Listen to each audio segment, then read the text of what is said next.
Hey guys, welcome to another edition of the Python Programming for Beginners series. In this video, we'll be talking about the modulo operator. So before we continue, I want to remind you not to forget to subscribe to the channel so that you'll be notified as more and more videos have been dropped for the series and for other videos on programming and web development.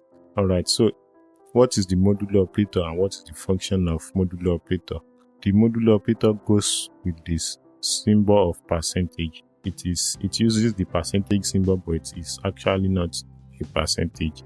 So the modulo operator performs a division operation and then it returns the remainder.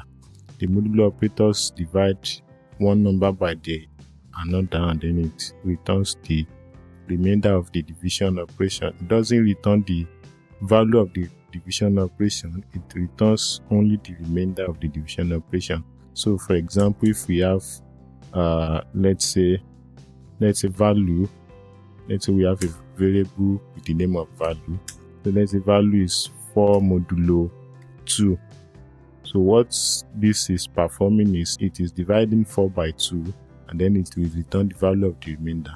In your mathematics, 4 divided by 2 is 2, remaining 0. So 2 will perfectly divide 4 without any remainder. So if you print this now, then you are going to have 0 as your output. And as well print that, let's print that in the following line. So we are printing value. Okay, so we can run that. Let's run that and see the value in our console. Okay, let me keep the terminal so we don't have the output of our previous videos. So 4 modulo 2 is going to give us 0. Alright, so we have 0 as our output. 4 divided by 2 is 2, remaining 0. If we have 5 modulo 2, so 5 divided by 2 is 2, remainder 1. So we are going to have 1 printed into the console. We can run that again.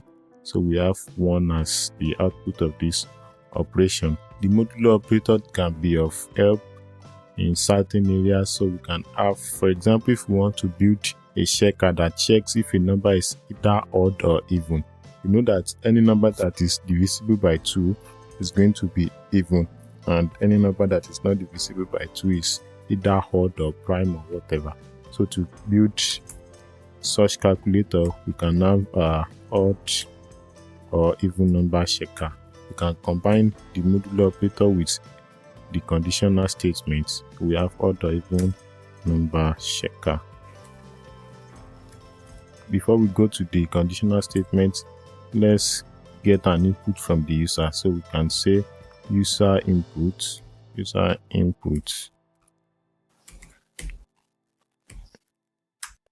equals to, so we are converting the value to integer. So if input, what is your value, or what is your number? Let's use number. Okay, so we are asking the user for a certain number. Alright, then we have an if statement, the conditional statement. So if user input modulo 2, so we are checking if the number is divisible by 2. If the user input modulo 2 equals 0, that means if the remainder of the division operation is 0, that means the number is an even number. Then we can print. So we have f string to include the user provided input. So we can have f string user input. So we use curly braces user input to add the variable to the statement. User input is an even number. So if the user input modulo 2 is equal to 0, that means the number is perfectly divided by 2, divisible by 2. So that means that number is even number.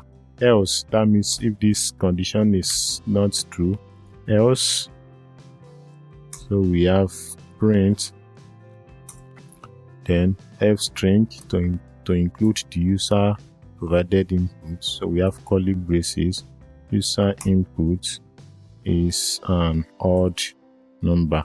So we have a simple checker that checks if a number is either odd or even.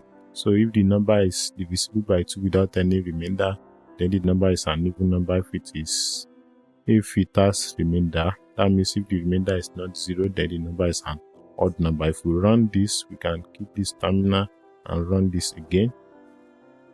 So we are going to have this prompt to the user, and then we convert the prompt to integer using the int function. So what is your number? We can provide 50. 50 is an even number, so if we run that, then we have 50 is even number. But if we provide, let's say maybe 51 is not perfectly divisible by 2. 51 divided by 2 will be 25 with 1 remainder. So if we run this now, then 51 is an odd number. So you can see how a useful modulo operator can be. There are other cases that you might be needing the modulo operator. So this is just a simple illustration of modulo operator in combination with conditional statements. Alright, so that's that for modulo operator. I will see you in the next video.